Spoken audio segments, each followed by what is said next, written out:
From the bleachers to the bar, this is the Home Runs and Handshakes podcast.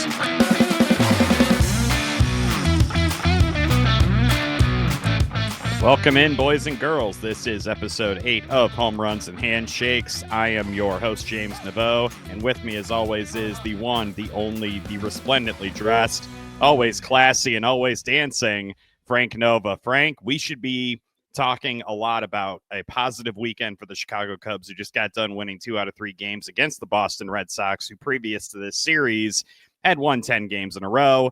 But instead, we're sitting here stuck talking about another team that's won 10 games in a row. It's those pesky Milwaukee Brewers, now tied for the best record in Major League Baseball with the Cubs and with the Tigers. And so we are sitting here 99 games into the season, the Cubs and Brewers in a dead heat. And they still have 8 games left against each other, of course, 5 in Chicago, 3 in Milwaukee. But really just got to hand it to the Los Angeles Dodgers for rolling over and playing dead against this Brewers team for 2 consecutive weeks. It's just been utterly preposterous, and I think that's probably as good a place to start as any, where it's like the Cubs are not playing bad baseball. They've won their last 2 series, and they've lost 2 games in the standings during that time. Just utterly, utterly crazy stuff.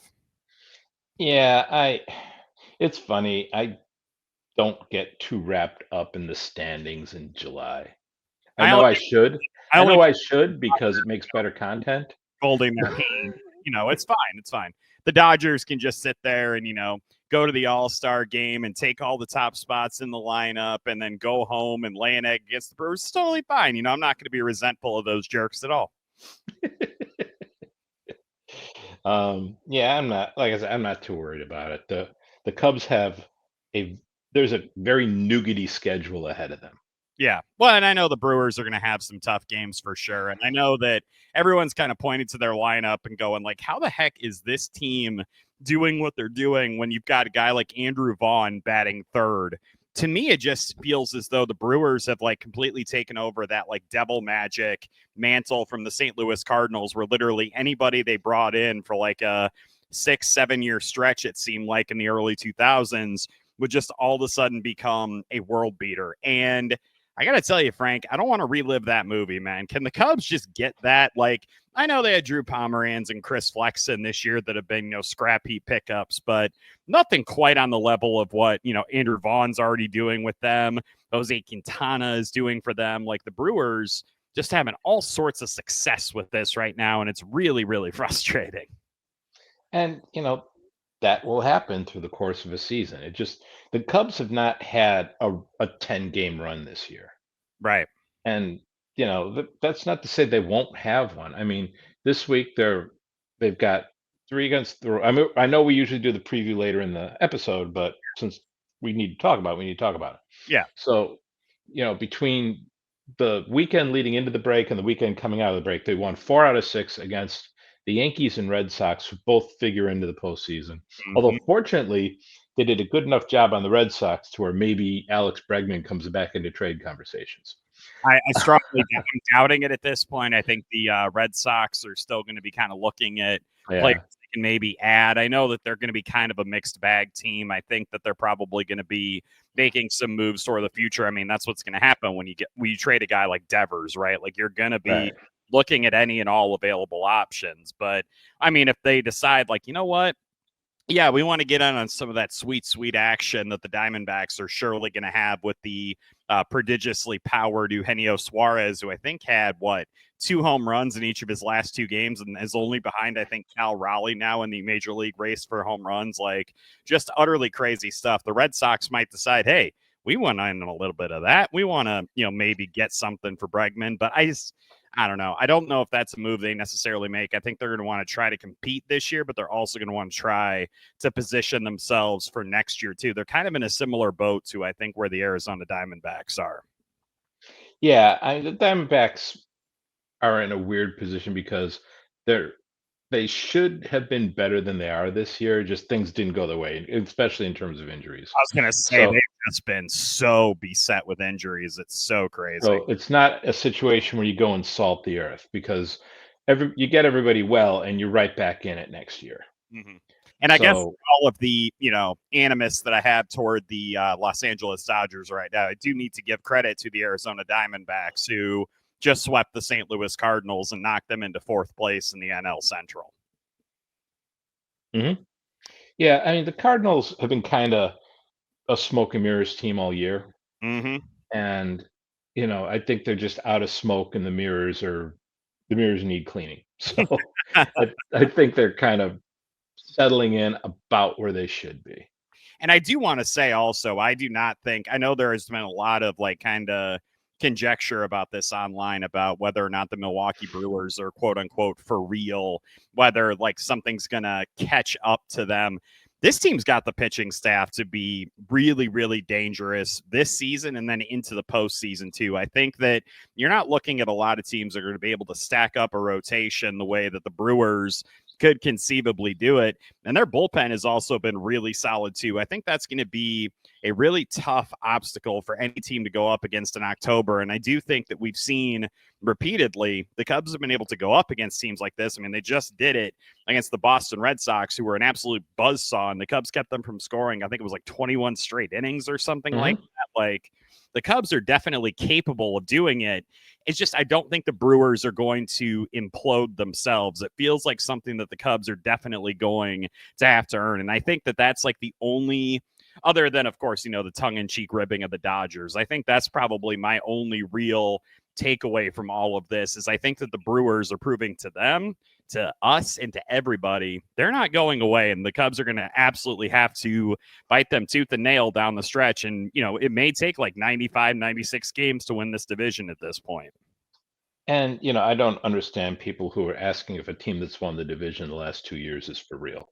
Well, it's also I guess it's a cast of characters thing too, right? Where you're kind of sitting there thinking to yourself, well, they've lost these talented guys, but then they just always seem to replenish. And I think that, the Jacob Mizorowski thing is a great example of that, where they've lost some really good pitchers over the years, and then they're just replenishing with those types of guys. They go out and Andrew Vaughn suddenly can hit as soon as he gets up to Miller Park.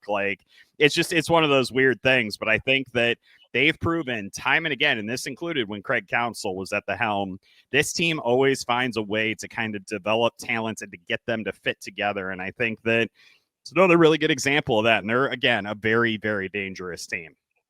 And, every time a player gets traded away from the White Sox, you've got that reprieve from the governor effect. Yeah, you certainly do. I think that you've seen it with Garrett Crochet, who pitched against the Cubs on Sunday. He has been going out there and just absolutely dealing this season for the Red Sox, and especially lately. And, you saw it today. He is an absolute elite level pitcher. And I thought that the first 5-6 innings of this game were a great example again of how the Cubs can kind of hang with that stuff. Yeah, they only scored one run off him, but they made him earn everything that he got today. And I think that even in a loss like that, you can give credit. And I think this is going to be a really good way, by the way, to kind of transition into talking about some of the thoughts that we had for this Red Sox series. But if you got to follow up on the Garrett Crochet point, that's a great place to start. Well, the only follow-up I would have is this is twice in his last 3 starts that Cade Horton's been given the ball against one of the elite pitchers in baseball. And he knows he can't give up runs because the Cubs aren't going to get him. Yeah. And I thought, man, today he looked really good today. I think today been his best start. I thought that his game plan and his execution were probably better than we've seen them at any point this season. He's had some really solid starts.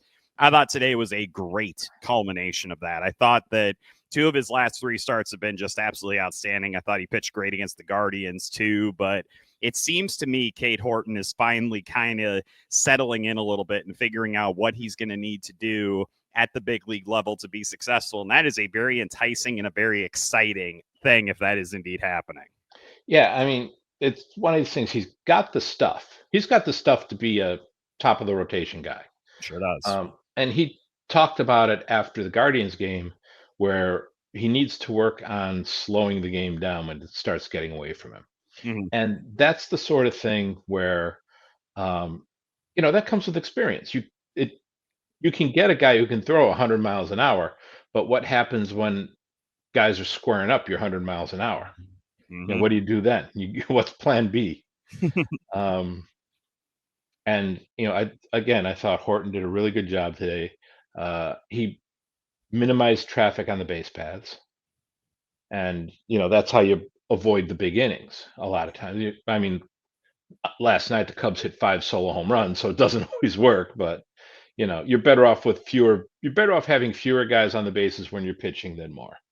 Do you see the stat that the Cubs already have 5 games this season, I think it is, where they've hit 5 or more home runs, and that's like tied for a team record, and we're only 99 games into the regular season? That is what a crazy statistic, and just a great example of the way that this Cubs offense has been able to thrive, and it has never been just one guy this season. I know it's really tempting on a team with a PCA, with a Kyle Tucker, to be like, well, of course they're going to score a lot of runs, but that is up and down the lineups. Your Carson Kelly's, your Ian Happ's, who had a solid series against the Red Sox. Like, people are producing all over the place, and I know it's a really silly thing to talk about when they just scored 1 run against Boston, but that offense, just that statistic, is very indicative of what the Cubs have been able to do well this season. Well, there's 2 things. The Cubs have a long and storied history. And in their history, they've had 1 year where 2 left-handed hitters have hit 30 or more home runs in the same year. And what was that? What year was that? Okay, take a shot. The first initial thought you had was like, did Anthony Rizzo and Kyle Schwarber do it? That was the first thought. 2017. Okay. I had the thought, but I was like, did they have years, like really good years, that coincided, because they obviously had injury concerns, etc. So right. That was my gut instinct, but I did not want to just loudly proclaim it was Rizzo and Schwarber. I didn't want to roll with that. So I appreciate the indulgence there. But they've never had 3. And that's a very real possibility this year, because, you've got Kyle Tucker bringing up the rear at what, 18? Yep. You got Bush at 20 and Pete Crow at 26? Yep. Yeah. Including one yesterday, yeah. Yeah, and the Cubs have here's the really weird one. If you look at all the years that they had Banks, Williams, and Santo in the lineup together, they never had a year with 330 home run hitters. That is so crazy, man. Like every year, one guy got like 24 or something like that. Someone would ruin it, yeah. Yeah, and this year, again, because you've got those 3 guys, and then you've also got Seiya Suzuki. Mm-hmm. So there's a real, I'm not saying it's going to happen, but there's a definite, genuine shot at the Cubs having 4 30 home run hitters. How many home runs is Dansby Swanson at now on the season? He's got to be like somewhere involved in that conversation. It feels like he legitimately has a lot of home run power and has had some home runs in like kind of key moments. I know the RISP has been awful. He has 16, by the way. So he could probably get in at 25, I would guess, would be a reasonable target for a Dansby Swanson. And frankly, if that's the 5th most home runs on the team, I think the Cubs would happily take that. Yes. That is just the mind-blowing stat about all of the different guys that are having these incredible power seasons for the Cubs. It's unreal. Yeah, it's been a lot of fun to watch, and especially for a guy like Swanson, who had a tough year last year. He played hurt, which I don't know if that's the medical staff not saying, okay, we've got to put this guy on the shelf, we got to fix him, get him right, or if they are saying, look, he wants to play, let him play. So, or just the medical staff is missing it. Those are your 3 options. None of them are particularly great. No, not the favorite thing that I would have to discuss on that. But I would say, get your guy better is your best option. Like, with Justin Steele had elbow problems last year, and he had an elbow problem earlier this year before they finally shut him down and operated. Yeah. Well, and I'm sure there's probably an element of toughness too, and I think that it's appropriate that John Lester was in the ballpark this weekend for Cubs and Red Sox, representing a Ryan Sandberg jersey too, which I really appreciated seeing. Our best wishes continue to go out to Rhino in his cancer battle. I know he had a little bit of an update over the weekend, and really hoping that we can see him out at Wrigley down the stretch, maybe for a playoff game. Hopefully, like that would be super nice. But this shirt I'm wearing does have a 23 on the back. I had a sneaking suspicion that it did. That was kind of why I floated that out there. I was like, I wonder if Frank's wearing a Rhino jersey today. Good for you, man. And good for me for correctly guessing that. I do want to talk a little bit more about the team's offense, and I think we can pivot back to the pitching, because I thought that the pitching during the series, at least by the starters, was really commendable. But I thought there were some guys who definitely had solid series that, I think need to be shouted out. And I already mentioned one of them, and that was Ian Happ, who just got moved out of the leadoff role, both against lefties and righties. I think that was a very savvy move, truth be told, by Craig Counsell. Oh, yeah. Also an overdue one, I will say. And I thought Happ had a really solid series. I thought yesterday, especially batting right-handed, like he was really doing a nice job of scoring the ball up and hitting it hard. And that, to me, is ultimately the biggest indicator of whether or not Ian Happ is kind of on the right track. The lefty home run power is going to be there fairly consistently. Like, you're going to see it. But that righty power, that to me is always the indicator of where Happ is in terms of whether he's playing well or playing poorly. And I thought that his last couple of games batting right-handed, he's been really solid, and I thought that he's been delivering really good at bats. And that, to me, is a very encouraging sign. And another very encouraging sign was Matt Shaw.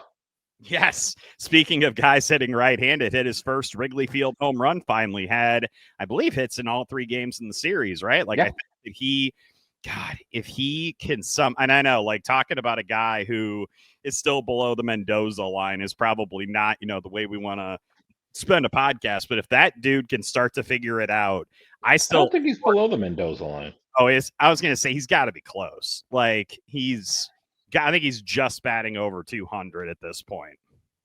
Let's take a look.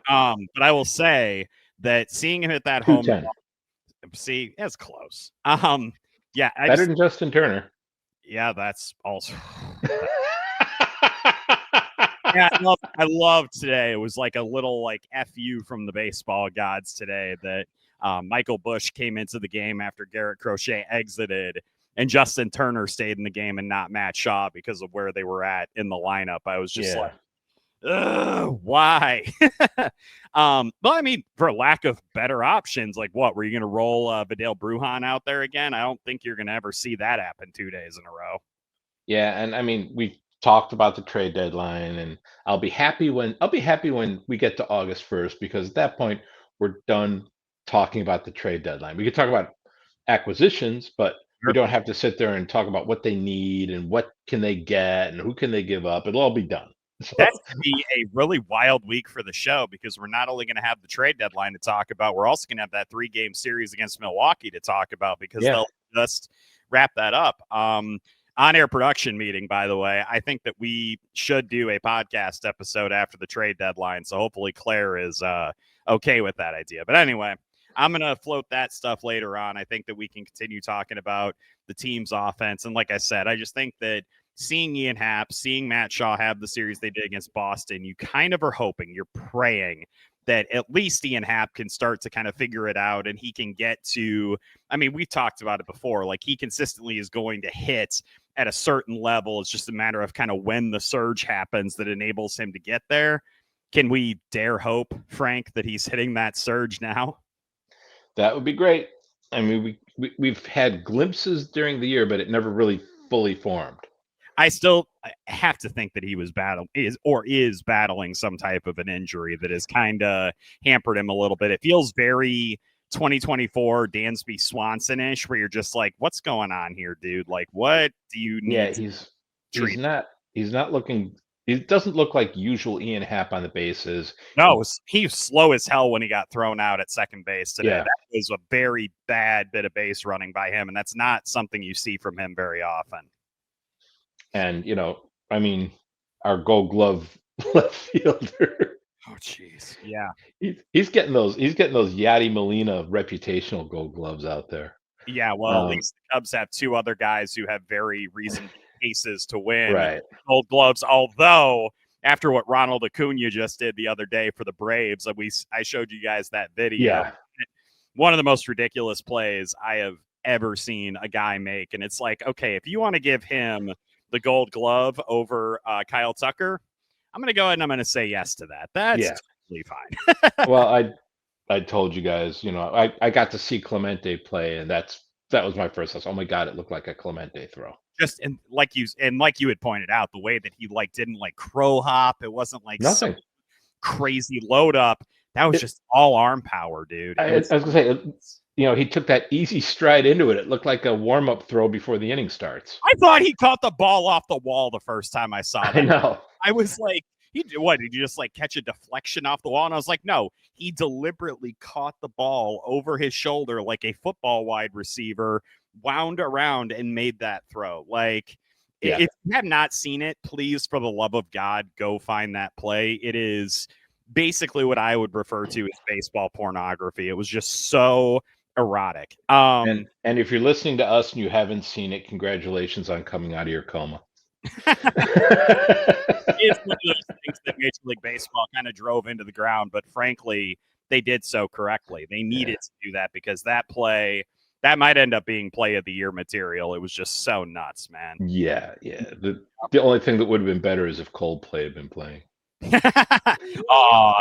that's dude. Why didn't we do Coldplay CEO? Why didn't we do that as one of our podcasts today? Oh wait, everybody else did it too, and so you and I are not going to be, distracted by what the flock of sheep are doing out there. I enjoyed. Well, first of all, the Philly Fanatic I thought did a great job with it, and so the Savannah Bananas. I love the Savannah Bananas. It was great. Yeah, so leave it to the pros. Yes. Yeah, we're certainly not that. We are decidedly amateur on this year podcast. Yeah. All right. We talked a lot about the offense and kind of guys that we have our eye on, guys that have been hitting well. I want to talk about the pitching too, because we have not seen all-star pitcher Matthew Boyd pitch yet post all-star break. We will not see him pitch until Tuesday. I think we need to give a little bit of love to Colin Ray, who's given up 5 earned runs in his last 4 starts and looked really, really good against the Red Sox on Friday. I thought that was a really tough situation to be put in against a team that had been playing really well. It's an electric crowd at Wrigley Field. This is always a big series. I know we had over 120,000 people in the ballpark over the weekend to see it. And that dude just looked like he was lights out. He was just absolute nails, and it was phenomenal to see that. So, Frank, this is your opportunity. Toss some flowers at the feet of a Colin Ray. Yeah, and I will admit, before the game, I told my buddies, I said, hey, the people in the bleachers better stay loose today. Yeah, they didn't really have to because the wind was being really finicky on Friday. There were a couple of balls Dansby hit.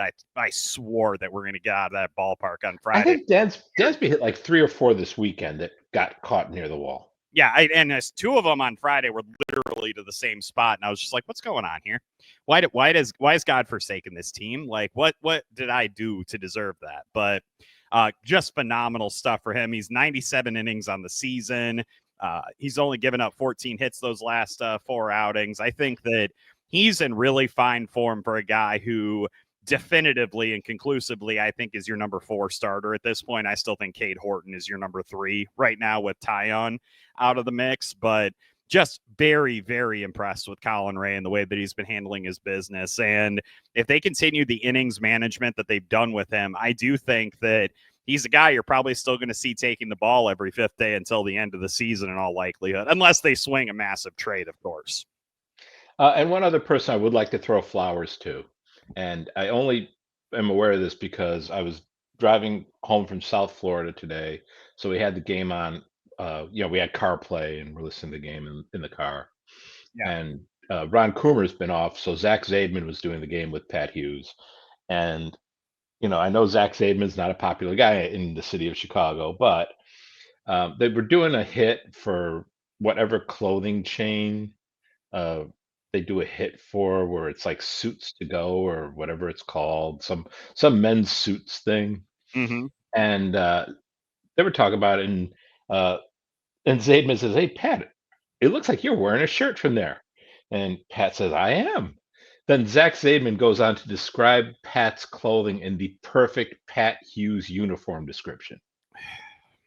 And I was like, that's great radio. That was really good. That's what you need to be able to do in that situation. You got to take advantage of your moments. And I definitely will refrain from giving all of my hot takes on Cubs broadcasters, but I think it goes without saying that I feel like Pat Hughes is in just an echelon of his own when it comes to the booths that the Chicago Cubs have out there. And that is not a knock on Boog or JD or Zach or Coomer or anybody, but it's the Pat Hughes show, man. That just is, he is a Hall of Famer for a reason. Yeah.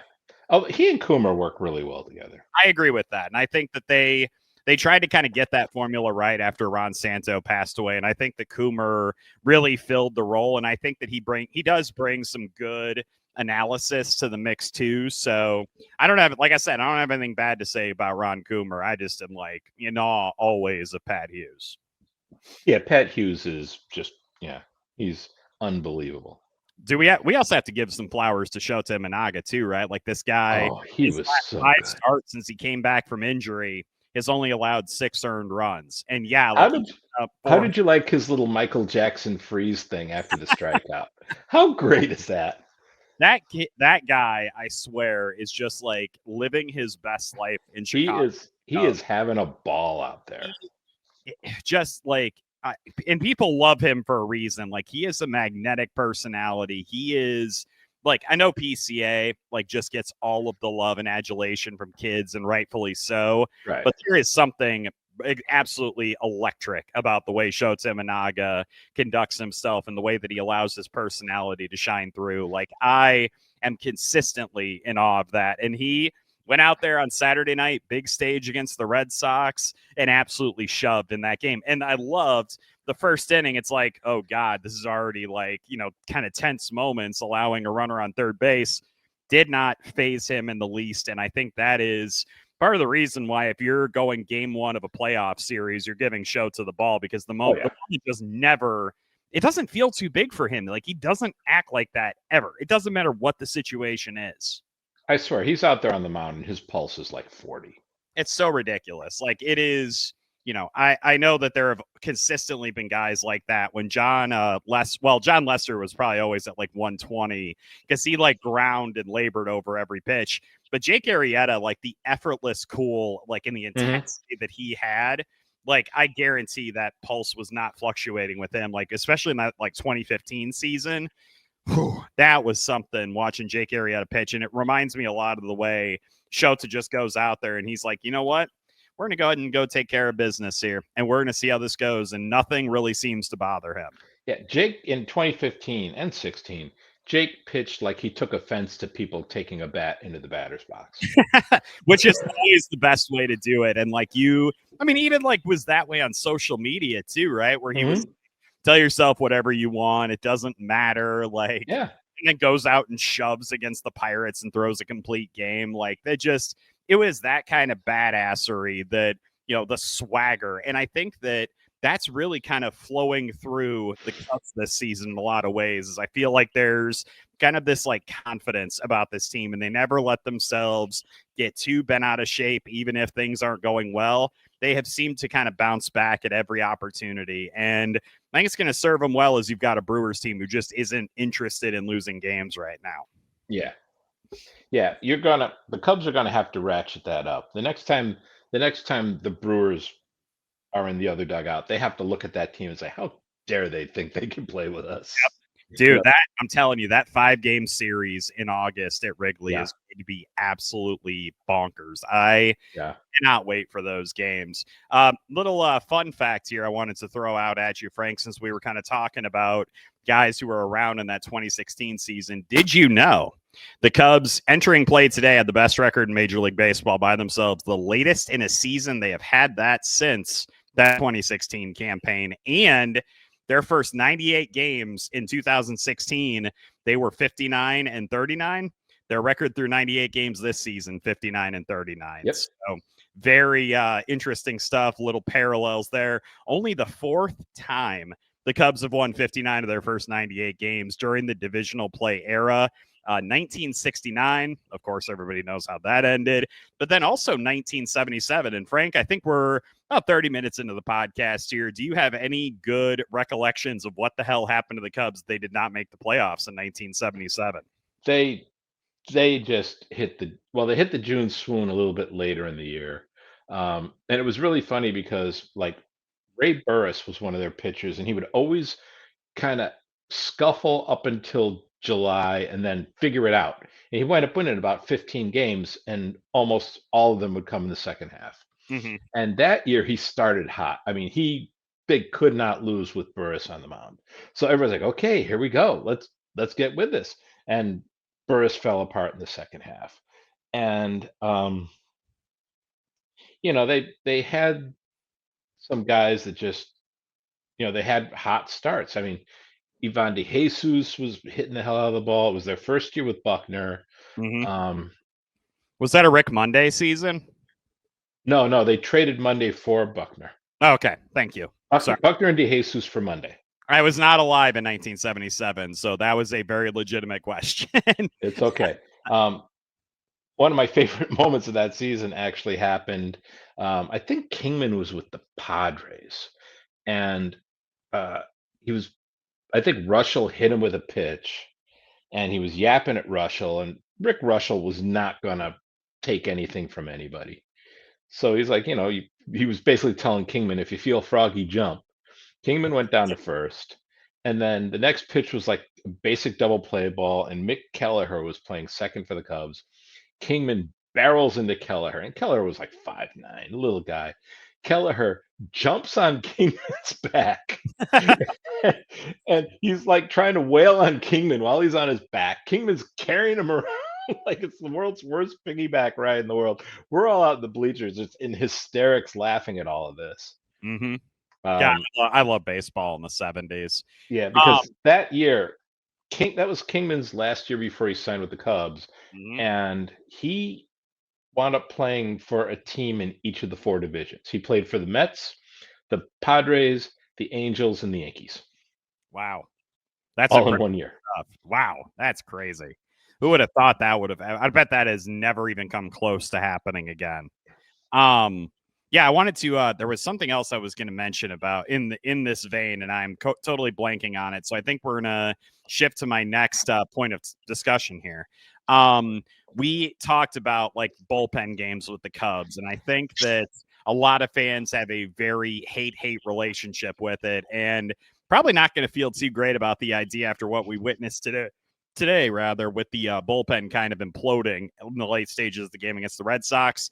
We had another bullpen game on Monday, Frank, and it is Ryan Brazier who will be opening up things against the Kansas City Royals. Ben Brown is going to be recalled from AAA Iowa to pitch tomorrow, will not start the game, however. And so I wanted to know from you, Frank, like, is this something like I know where they're at right now in terms of injuries, of course, with Steele and Tyone out and Jordan Wicks being completely useless. And there's a lot going into that. But I think I may end up losing my mind if they continue to go bullpen games until the trade deadline, because it just doesn't feel like it's going to work. And it feels like it's going to needlessly tax guys. And when these guys have pitched all these innings, it's going to catch up to them in September. And I really don't want to think about that. Am I overreacting to that, or are you on the same wavelength that I am? I mean, I'm sure Jed Hoyer is doing whatever he can to try to get an honest-to-goodness starting pitcher. Yeah. I think what you're going to see tomorrow, they're calling it a bullpen game. I think Brazier is basically going to be the opener, and then they're going to throw Brown out and see what they can get out of him. So they're going to Jordan Wicks him, basically. Yeah. Brazier's going to be the opener, and, because Brown's been starting in Iowa. They didn't shorten him up to be a reliever. They did not. They started him in Iowa. He's had a couple of good starts. Maybe whatever was going wrong with him has been fixed. I don't know. We will find out tomorrow night. Yeah, I guess that's the way we're gonna have to look at it. Yeah. Tune in, friends. let's see what what our friend Ben Brown's got hanging in his job. Yeah, tune into the two-pitch wonder and see whether or not he's able to get things done against the Kansas City Royals, who just lost 2 out of 3 games to the Miami Marlins down there in South Beach in a cavernous Lone Depot Park. I have never been to that stadium. It always astounds me how empty that place is. And they claim paid attendance of like 15,000. It just does not feel like there are that many souls in that park. I don't want to again, I'm not trying to badmouth anybody, any fans, any teams. It always just makes me laugh when I see 16,000 people, and I could probably count the number of people that are actually inside that stadium. It's too bad because it's a nice ballpark. It's basically Milwaukee. It's basically Milwaukee South. You walk into that ballpark, you feel like you're at a Brewers game. It's like that same type of ballpark. And, the fans want baseball. And you can see it when they have, like every spring, they have the Caribbean Series in that ballpark. And the World Baseball Classic is going to be there. And so and the park's going to be filled. Yeah, always. So, yeah. In fact, there's a very good chance I might go to a World Baseball Classic game or 2 this year. I'm really hoping that I can get out to one next year. I think there might be some pool play games in Phoenix, and I'm going to try to go. They usually play some in Phoenix. Yeah, I went to San Diego back in 2017. I think it was ended up being the round of 16, I think it was, or may have been the quarterfinal. And I went to a USA game, and it was bananas how loud that stadium got. People really do love the World Baseball Classic. And I know exhibition, blah, blah, blah, but just think of it, dude. You're going to have guys like Paul Skeens on that team. Cal Raleigh's going to be on that team. In all likelihood, Pete Crow is going to be on that team. Like, that is going to be a bonkers scene for that World Baseball Classic with all of the young talent that Team USA is just absolutely going to be loaded with. It's going to be awesome. Yeah, Pete Crow's going to get on base, and then the next 2 hitters up might be Raleigh and Judge. Oh, God. And then again, like, you've got, a battery of, Paul Skeens and Cal Raleigh. Like, that is just bananas to me. Yeah. But yeah, so I getting back just to this, I think that the Cubs, it just feels like an opportunity wasted every time they have to go with this route. And I know that they sort of had some rotational depth to begin the year. I know that they had plans with Wicks. They had plans with Javier Assad. They had Cade Horton in the chamber. They knew that they were going to be able to call him up if they needed him. Yeah. They, of course, had Steele and Tyon in this picture as well.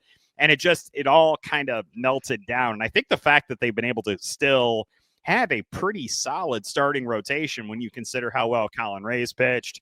Of course, Matthew Boyd pitching at an all-star level, and Shota all over the place. Like, it's been remarkable that they've been able to cobble it together and to do this. It's just like it still feels like a missed opportunity every time they're going to go with one of these bullpen games. But as you said, you need to figure out down the stretch what exactly it is that you have in Ben Brown. So I'm going to try to go into it with a positive attitude like you are, I think what they try to do with the bullpen games is they try to pick the spots in situations where they think they can score some runs. You mean against the Yankees? That was the play, the grand plan scheme?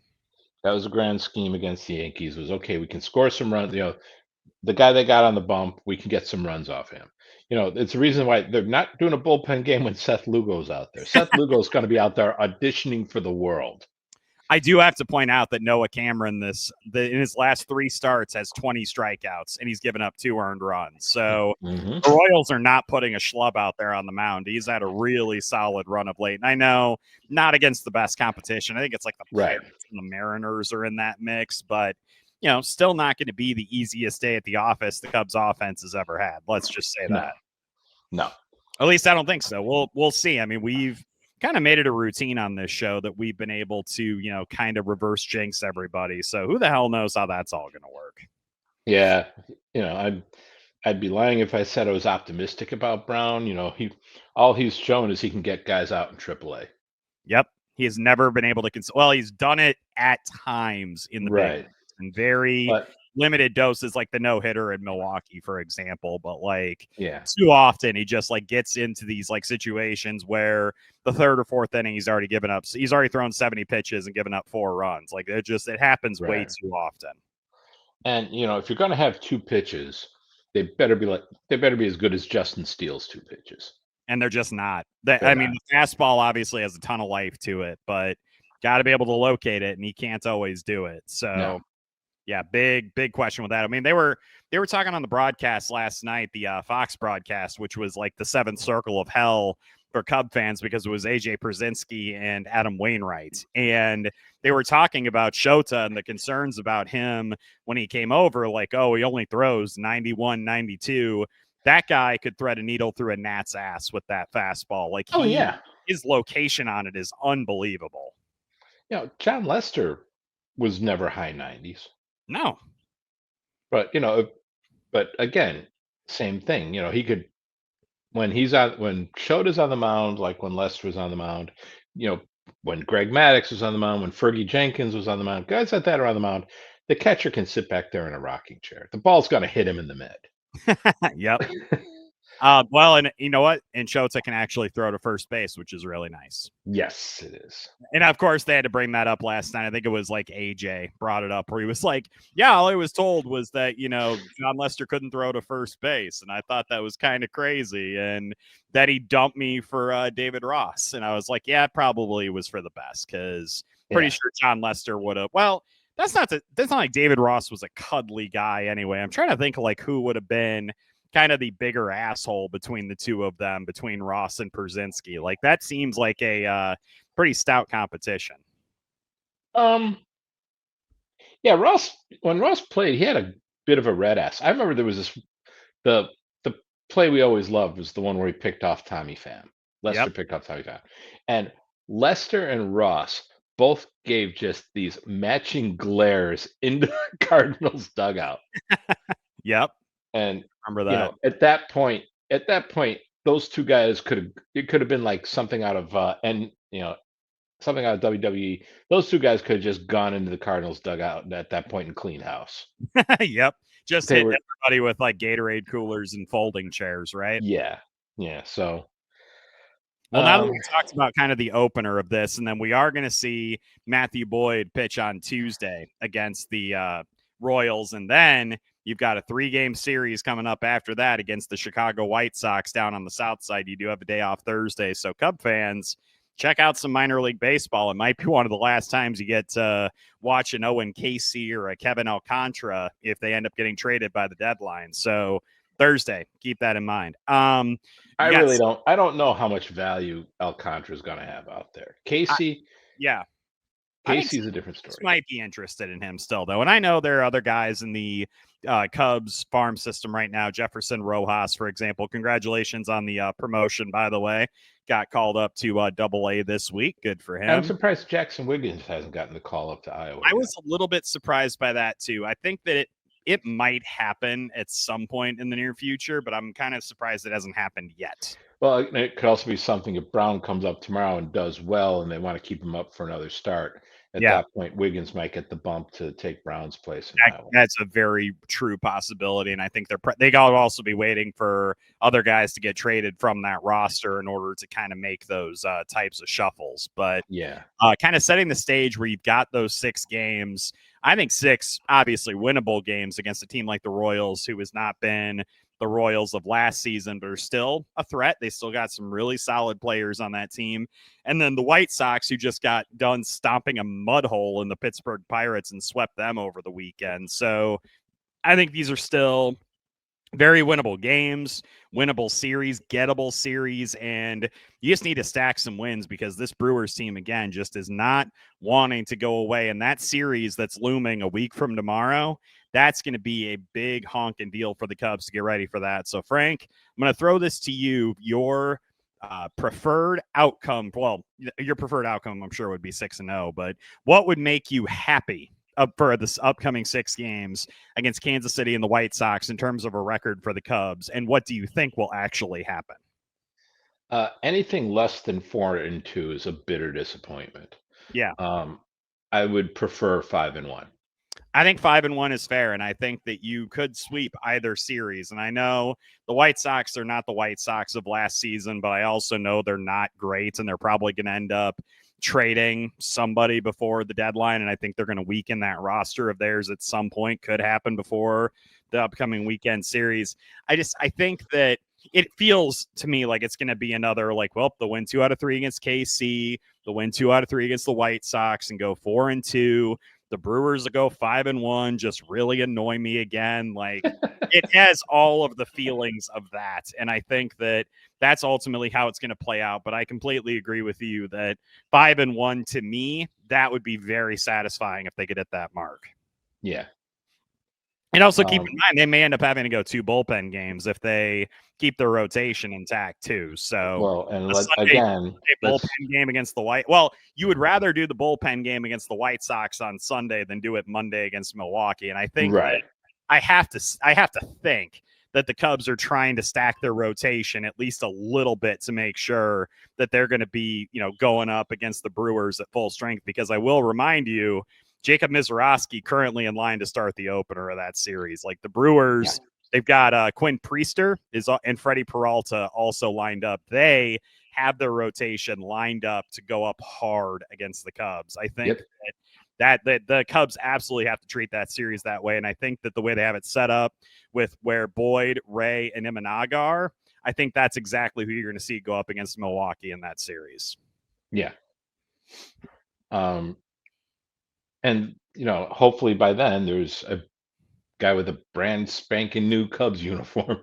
You would, a couple of guys, I hope, because this team definitely has several holes that they need to patch in that roster. And I think that they can really solidify themselves for the home stretch. And as you've mentioned, time and again, the Cubs' schedule down the stretch is pretty easy. Like it's one of the easiest schedules in baseball. And you just got done with what's probably going to be one of your hardest series against the Boston Red Sox and having to face Lucas Giolito and Garrett Crochet. That was really rough for the Cubs, and they still managed to pull out 2 out of 3 wins in that series.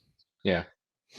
All right, last bit of business for us today, MLB Draft talk. You have until the end of, I believe, it's like a week from Monday, I think, is the deadline to sign draft picks. The Cubs have reportedly signed their top 3 draft picks, Ethan Conrad, Kane Kepley, and Dominic Reed, under slot on Conrad and Kepley by quite a bit. So the Cubs are I think they're actively trying to push these guys who have that college option to come into their system and trying to get them probably for over slot. I'd imagine that's probably something that's going to go on with Caleb Wing, I would think, is they really want to try to get him under contract. And I think that's why they tried to save so much money. And I know Conrad had the shoulder surgery. That's ultimately why he got so far under slot. But I think the Cubs they've been pretty good about handling their business in terms of their draft picks and already off to a good start, reportedly signing 8 out of 10 so far.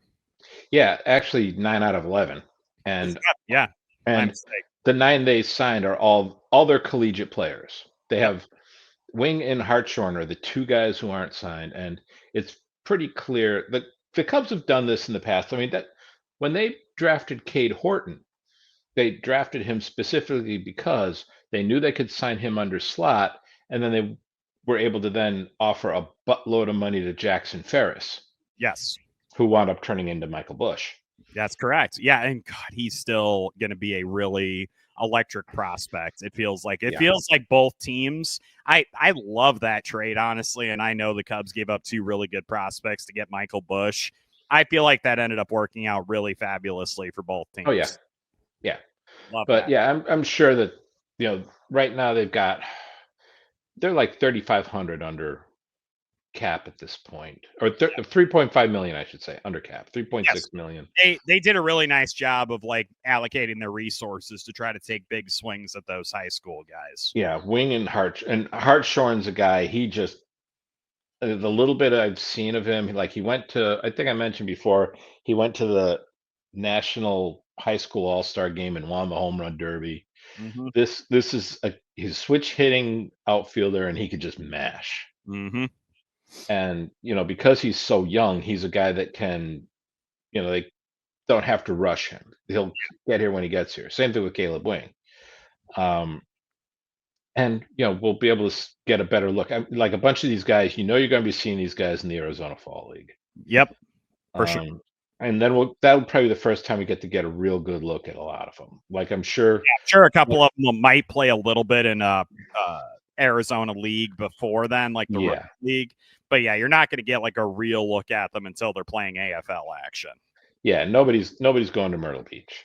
They don't need to do that right now. They can afford to like let these guys rest, and no offense to Myrtle Beach, but just kind of slow pedal it a little bit. Yeah, and and again, like I've talked about Pierce Coppola before, and he's a guy I see him as a bullpen guy. Mm-hmm. I know he started at Florida, but he's a guy you can put him in the bullpen and just tell him, okay, go out there and let it eat for an inning. Mm-hmm. And he could be a guy that if they do that with him, he could be a guy that they fast track to the big leagues. I was going to say, you bullpen him, that fast tracks him, because we've seen it time and again with other teams doing that. And I think it would be really great if we could see the Cubs able to do that with a prospect. So, so that's where the Cubs are at right now. Still have, as Frank mentioned, 2 of their top 11 picks still unsigned, still working on it, still have time. Definitely something to keep an eye on here in the next week leading up to the trade deadline. A little bit of sub context to that. Last thing I wanted to ask you, Frank, and it was about the All-Star game. So we wanted to save it till last because this obviously is not the most pressing issue in the world. Was the swing off in the All-Star game. And I thought that did you forget that they were doing that, by the way? Because I sort of did. Yeah, I completely forgot. And also because the game was so out of reach. Yeah. It looked like it was out of reach. And I was like, they're never going to do it. But, and then when it happened, Schwarber didn't do the home run derby, but he stepped right up for the swing off. And it was funny. The first ball he hit, he didn't even look like he put any effort into it. Like it was an all arm swing. He didn't step into the ball or anything. And still hit it pretty good distance. And then that second one, I'm not sure it came down. I think it might still be flying. Yeah. I mean, do yourself a favor, go onto YouTube and find the episode of the Flintstones where Fred Flintstone plays baseball. And that's basically what Kyle Schwarber was doing. That guy is unbelievable. He's a free agent at the end of the season, right? I will be very surprised if he doesn't stay in Philadelphia. I mean, that is just a tailor-made situation for him. I think that would be awesome. But I'm going to allow myself to dream a little bit that the Cubs are like, you know what?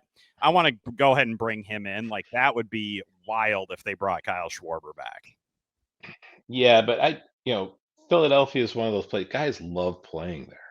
Sure. Absolutely. I mean, guys love playing in Chicago too, Frank. Yeah. Oh, I know. For different reasons, but like, I don't know. A boy can dream again. But you overall liked the swing off idea? I thought, it's the All-Star game. The whole thing is it's entertainment. It doesn't count for anything. Have fun.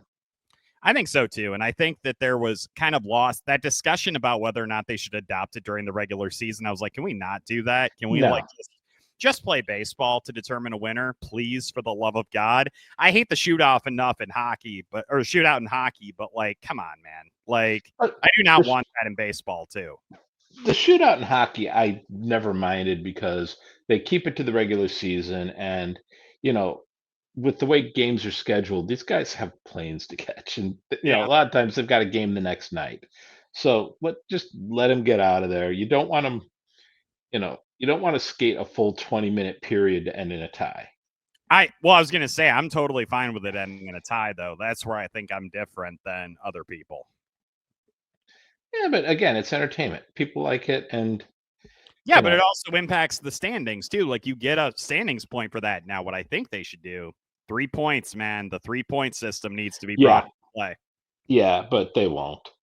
Yeah, because it's, a smart idea, and God forbid the NHL ever do anything like that. Well, I don't do a hockey podcast anymore. You both came from that world, though, Frank, and I feel like that is a very appropriate comparison to the idea of a swing off. Yeah, the shootout, because it is fundamentally and a swing off in the regular season is not fair because not every team has Cal Raleigh. That's true. And also, like, who would pitch in that situation, too? Like, right. Would it be like what they did, where it's like a bullpen pitcher comes in, or bullpen coach comes in and tosses batting practice? Like, there's too many things. Because when you're having a shootout in hockey, it's The skaters are shooting against the goalie. They're shooting against a real goalie. Yeah. So, that is a much different situation. It's If the you're going to closest have, comparison I could think of. Like, it's not a slam dunk contest because a ball is either definitively a home run or it isn't. A slam dunk contest would be judged in all likelihood. So that to me was where like kind of the difference was. At least there was like a concrete, this is the answer to that question of whether it was successful or not. Yeah, I mean, personally, I advocate the same thing in baseball as in hockey, which is games should be decided by goalie fights. I was going to say, should it just be like you have a designated enforcer that has to come in and fight and that determines it? Goalie fights rule. Goalie fights are awesome. We don't get enough goalie fights. Would there be like would the baseball equivalent be a catcher fight then? No, because catchers are big burly guys. But they are wearing pads and masks, so that was kind of like my there. I was gonna say I'm not sure I'd want to be on the receiving end of a knuckle sandwich from Cal Raleigh. No, probably not. I think Big Dumper would put you into a big deep grave. Yeah. So anyway, I think that's an appropriate place to end this farce and charade that is the Home Runs and Handshakes podcast. Frank, awesome to talk to you today. Next week, we will be back recapping the series against the Royals and the White Sox, and then previewing the trade deadline and the series against the Brewers. Our next episode is going to be one you're going to have to make sure you check out. For Frank, for Claire, this is James Neveau. Thank you guys so much for listening to Home Runs and Handshakes.